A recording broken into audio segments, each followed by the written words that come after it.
Yeniden herkes salamlayıram 105 FM dinleyicileri. Cuma günündə sizi yeniden salamlamaq çok güzel bir histir ve güzel yağış abu havasında, romantik bir abu havada biz sizi salamlayırıq. Lakin bizim verilişi romantika ilə heç bir aidiyyatı yoxdur. Biz sadece sizin salamlığınızın keşiyində dururuq. Bugün uşaqlarınıza yer ayırdıq. Sırf uşaqlarınızla bağlı hər hansısa bir problem, xəstəlik varsa onu qabartmağa çalışırıq.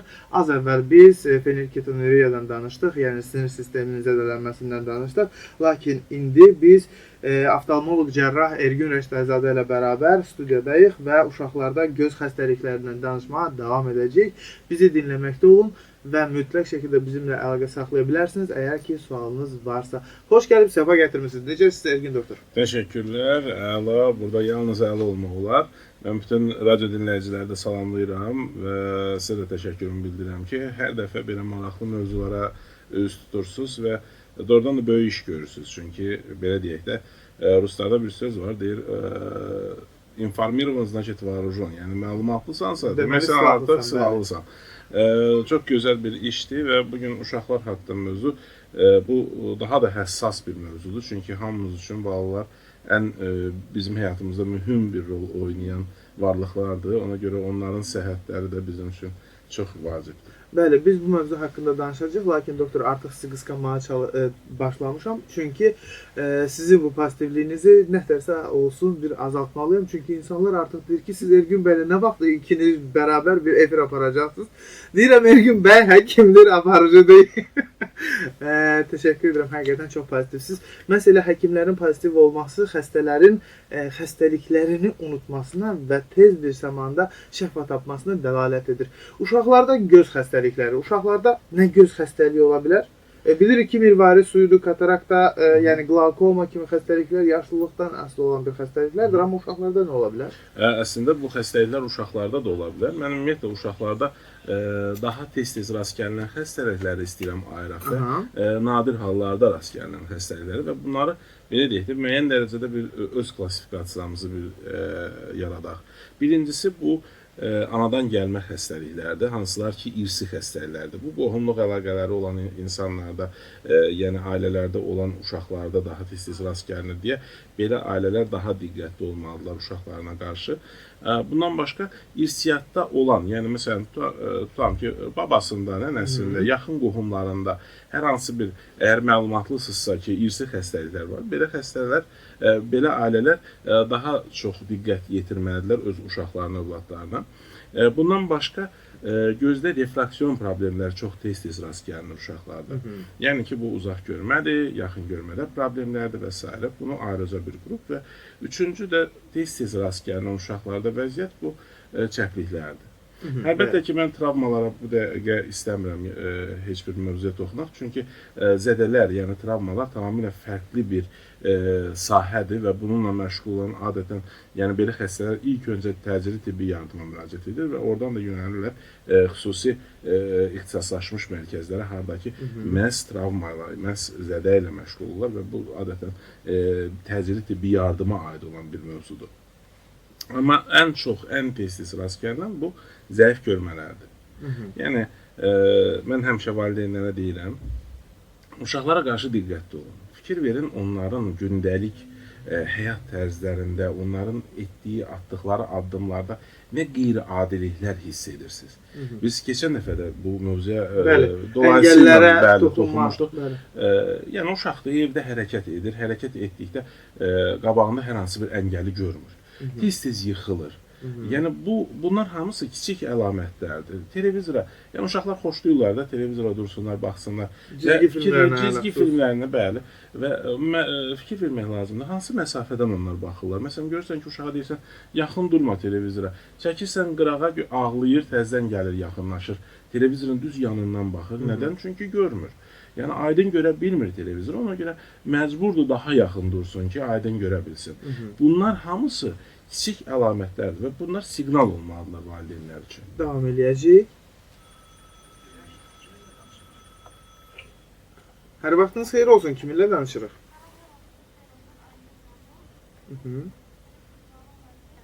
aydındır. Yəni bir şeyi vurğulamaq istəyirəm ki, siz artıq belə deyək də özünüz öz sualınıza müəyyən dərəcədə cavab verdiniz. Sizin gözünüzə vurulan iynələrin əsas səbəbi olub. Yəni sizin torlu qışağınızda gedən distrofik proses. Sizin gözünüzdə, torlu qışağınızda xəstəlik var və bu xəstəlik progressivləşən xəstəlikdir. Və bu xəstəlik gözün görməsinin dumanlaşmasına, pisləşməsinə gətirib çıxardan xəstəlikdir. O nöqteyi nəzərdən sizin gözünüzə vurulan iynəni düşünməyin ki, həmənki iynə sizin görmənizi pisləşdirib. Xeyr, sizə gedən o gözünüzdə olan göz dibindəki xəstəlik sizin görmənizin pisləşməsinə səbəbkardır. Sizə vurulan iynələr isə tamamilə yəni ziyansız iynələrdir. Bunlar hamısı bioloji aktiv əlavələrdir. Yəni bu maddələr bizim bədənimizdə daima mövcud olmaqdadır. Və ona görə onların belə deyək də retrobulbar və ya parabulbar vurulması, yəni gözün ətrafına və ya gözün arxa hissəsinə vurulması qəti şəkildə sizdə heç bir fəsad verə bilməz. Çünki dediyim kimi, yəni də bu kimyasal maddələr sizin bədəninizdə, bizim hamımızın bədəninizdə mövcud olan maddələrdir, bioloji aktiv əlavələrdir. Bəli. Və səhv etmirəmsə, ötən efirlərimizdən birində elə məhz bu problemlə bağlı bir mesaj gəlmişdi, oxumuşduq və cavablandırmışdıq belə bir məsələni. Əgər xanımın hər hansısa bir zəng edən, Aygün xanım idi, səhv etmirəmsə, zəng edən xanımın hər hansısa bir problemi varsa və problemin daha da ciddiləşdiyini düşünürsə, mütləq şəkildə Ergin həkimə müraciət edə bilərsiniz. Ergin doktora müraciət edib pulsuz müayinədən yararlana bilərsiniz. Bu da bizim sizə hədiyyəmiz olsun. Hər zaman sağlam və aydın görün. Bəli, mövzumuza davam edək. Siz iki hissəyə ayırdınız uşaqlarda göz xəstəlikləri ilə bağlı. Və ikinci, yəni də o birincidən istəyən davam etdirəm. Bəli. O əlamətlər. Yəni bu əlamətləri həm də valideynlərdən başqa müəllimlərin də borcudur diqqət yetirmək uşaqlara. Çünki onlar günün artıq məktəb və məktəbdən öncə tədris dövründə valideyndən daha çox zamanı müəllim keçirdir həmin uşaqla. Və onun görməsində olan problem müəyyən dərəcədə görürsünüz ki, uşaqdır, oxumaq da istəyir, amma yəni qiymətlər daima düşükdür, istədiyi dərəcədə, müəllimin istədiyi dərəcədə uşaq cavab vermir və burada araşdırmaq lazım. Bəlkə uşağın doğrudan da görməsində problem var. Və vaxtında məsələn lövhədən oxuya bilmir, müəyyən elə kiçik çatışmamazlıqlar uşağın gündəlik dərslərdə məsələn gec qalmasına və daha zəif oxumasına gətirib çıxarda bilər. Bu da onun istər-istəməz, yəni deyirəm ki, qiymətlərinə, yəni aldığı qiymətlərə də təsir edir. Ona görə müəllimlər də mütləq diqqətli olmalıdır uşaqlara qarşı. Və burada bir əlamət də var, onu da istəyirəm deyim. Görürsünüz ki, məsələn, işıqlı zaman uşağın görməsi normal, amma axşam vaxtı görmə zəifliyir. Və buna toyuq korluğu deyirlər. Tez-tez bu avitaminozlarda, A-vitaminin çatışmamazlıqlarında və dediyim o qohumluq əlaqələri olan ailələrdə retinitis pigmentosa deyilən bir irsi xəstəlik var. Bu irsi xəstəlikdə tez-tez rast gəlinir.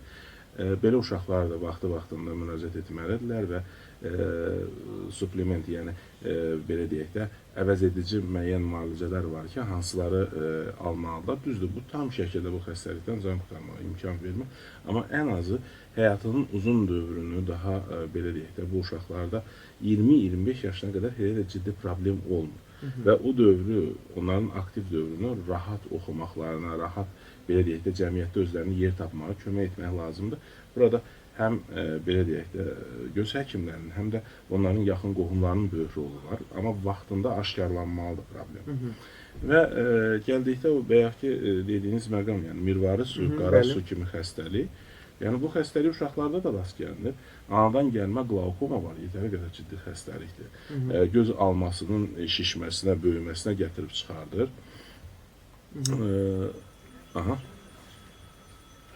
Hər vaxtınız xeyir olsun. Kiminlə danışırıq? Mirvari suyu billurun bulanmasıdır və biz demişik bu haqdakı bu yaşlaşma, əslində xəstəlik deyil, yaşlaşmanın bir fizioloji bir prosesdir. Saç ağarması kimi, yəni saç nə cür ağardısa onu heç bir dərmanla mümkün deyil qaraltmaq. Buna görə belə deyək, rəng qoyarsan. Eyni şeydə bu aiddir billurun bulanması. Billur bulandısa buna yenə müdaxilə edəsən. Yəni billur xaric edilməlidir. Yerinə süni billur qoyulmalıdır. Bunun yalnız əməliyyat yolu ilə icra olunur bu proses və dediyim kimi ayrı bir yolu bu mirvari suyla can qurtarmanın yoxdur. Amma əməliyyat həddindən artıq basit bir prosesdir.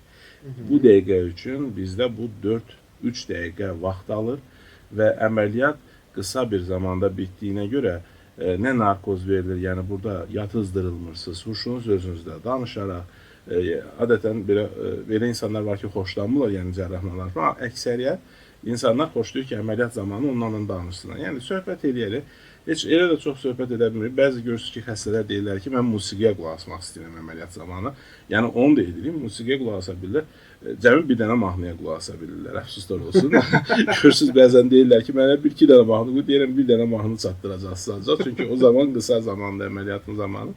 Əməliyyat olunurlar və elə insan var ki, tutarım ki, deyir ki, vallah mən bunu bilsədim, elə iki gözümü birdən əməliyyat elətdirərdim. Çünki bu qədər bilmirdim ki, bu sadədir. Amma insanlar ilkin müraciətində həmişə qorxurlar. Müəllimin özündə də mən hiss etdim ki, müəyyən dərəcədə qorxu var, tərəddüd var ki, bəlkə bunu dərmandan müalicə eləmək olar. Əfsuslar olsun, mirvari suyu bugün üçün hər hansı bir dərman vasitəsilə müalicə olunmur. Huşunuz, salınızı özünüzdə olacaq. Əməliyyatdan sonra dərhal durdunuz, göz cəmi 3 saatlıq bağlanır, evə qayıtdınız. Salğını açırsınız, oturun televizora baxın. Yəni qəti şəkildə heç bir problem yox. Bəli, siz həmişə deyirsiniz, hər hansısa bir bərbərə getdiyiniz zaman istifadə etdiyiniz vaxtın heç onda biri qədər istifadə etmirik biz. Tamamilə doğru. Yəni bir mahnıya qulaq asırsınızsa, misal üçün 3 dəqiqəlik bir mahnıdan söhbət gedirsə, yəni 3 dəqiqə davam edən əməliyyat prosesini keçirmiş olursunuz. Bu belə də qlobal bir problem deyil. Mütləq şəkildə mirvari suyundan şübhələnirsinizsə, həkimimizə müraciət edin və həkimimiz sizin gözlərinizi müayinə edib və əməliyyat edərək sizin gözlərinizdə aydınlıq verməyə özünə peşə seçib artıq və bu yöndə də uğurları maşallah olsun ki, boldur. Hətta onu da vurğulayım ki, məsələn, uşaqlarda da biz bu əməliyyatı yerinə yetiririk. Anadan gəlmək mirvari suyu və ən kiçik uşaq hansı ki, əməliyyat eləmişik, cəmi yəni 40 günü körpə olubdur, heç 40 günü tamam olmamışdı. Orada anadan gəlmə mirvari suyudur. Əməliyyat yerinə yetirdik, heç bir problem yoxdur. Yəni bu körpələrdə də olur, böyük yaşlı insanlarda da olur və bir şey də vurğulayım ki, son zamanlar bu mirvari suyu başlayıb cavanlaşmağa. Eyni şey mirvari suyunu biz müşahidə edirik, tutam ki, o xəstələrdə ki, kimlər uzun müddətli dərman qəbul edirlər, hormonal dərmanlar.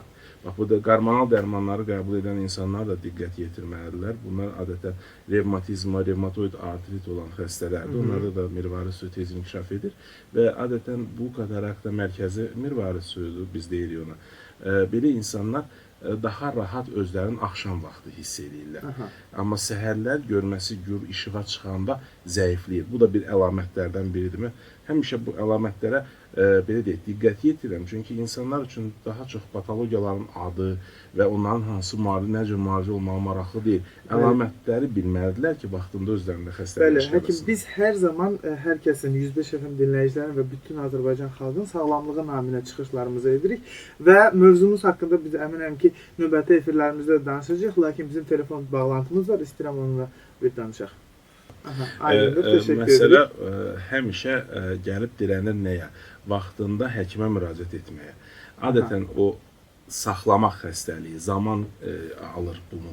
Məsələn, belə deyək də, tutam ki, siz əməliyyat olmalısınız bu il, amma siz saxlayırsınız bunu 3 il, 3 ildən sonra edirsiniz. Yəni, adətən həkimə o vaxt, mən müşahidə edirəm xəstələrimdən, müraciət edirlər ki, görmə düşür 30%, 20%, 10%, yəni daha aşağı düşük faizlərə. Bu o deməkdir ki, billur həm bulanıb, həm bərkiyib. Ona görə belə insanlarda əməliyyat olunandan sonraki dövrdə buynuz qışada ödem baş verir. Buynuz qışanın ödemi də dərhal həmən əməliyyatın günü olmur. Sabahsı günə baş verir. Zaman alır bu iltihabın inkişafı.